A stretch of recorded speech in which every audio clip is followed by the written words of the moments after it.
दांव पे रख के उसको जन्म दिया होगा। और वो मर क्यों गया? क्योंकि उसको वो जातिवाद की भेंट चढ़ा।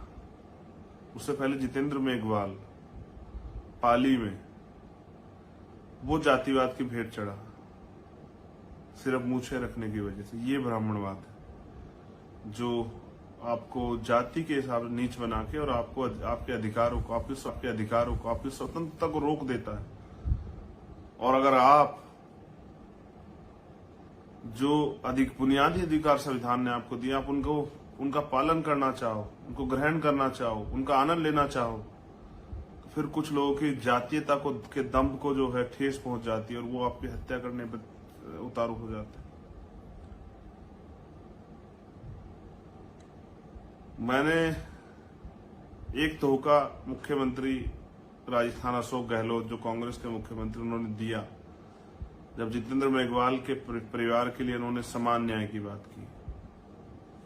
इसलिए मेरी उनसे उम्मीदें खत्म हुई, क्योंकि वो झूठ बोलते हैं। लेकिन अब जब इंद्र कुमार की हत्या हुई, उसकी जान गई, 23 दिन तक मुकदमा नहीं लिखा गया, उल्टा दबाव बनाया गया उस परिवार पे।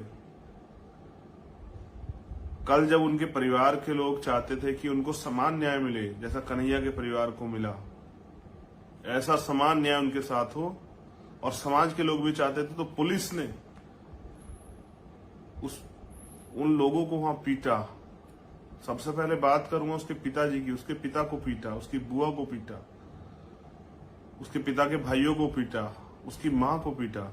ये कांग्रेस की राजस्थान की सरकार का न्याय। मैंने लिखा अपने ट्विटर हैंडल से कि न्याय मांगने पे चमड़ी दलितों की कैसे उधेड़ी जाती थी, ये आप अशोक गहलोत से सीखिए।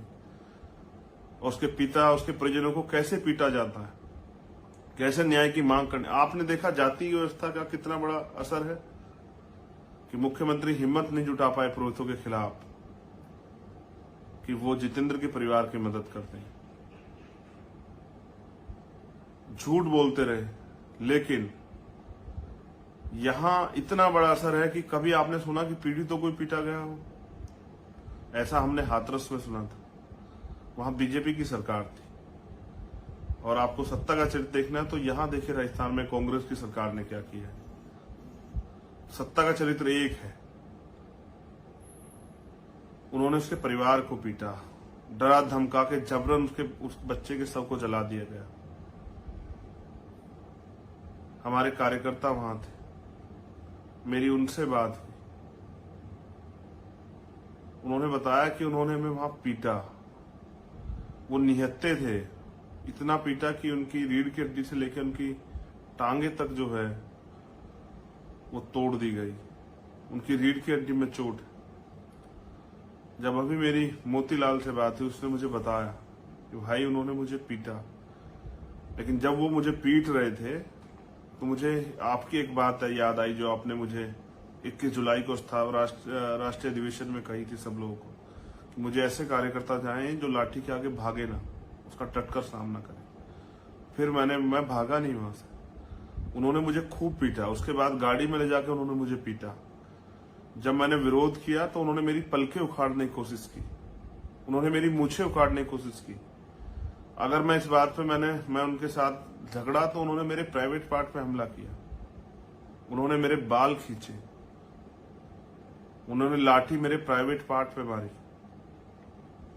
उन्होंने मुझे गालियां दी,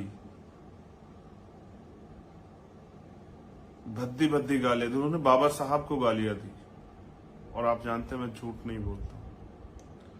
जब मेरी चंदा बहन से बात हुई तो उसने बताया कि भैया मेरी नाक पे चोट लगी, लेकिन हम नहीं भागे। लेकिन चंदा ने मुझसे कहा कि भाई मुझे दुख इस बात का नहीं कि मुझे चोट लगी, लेकिन उसके पिताजी को पीटा गया, उसकी माँ को पीटा गया, बहुत बुरी तरीके से पीटा गया, उनको डराया धमकाया गया। मैंने पूछा कि सब कैसे चला तुम लोग वहां थे?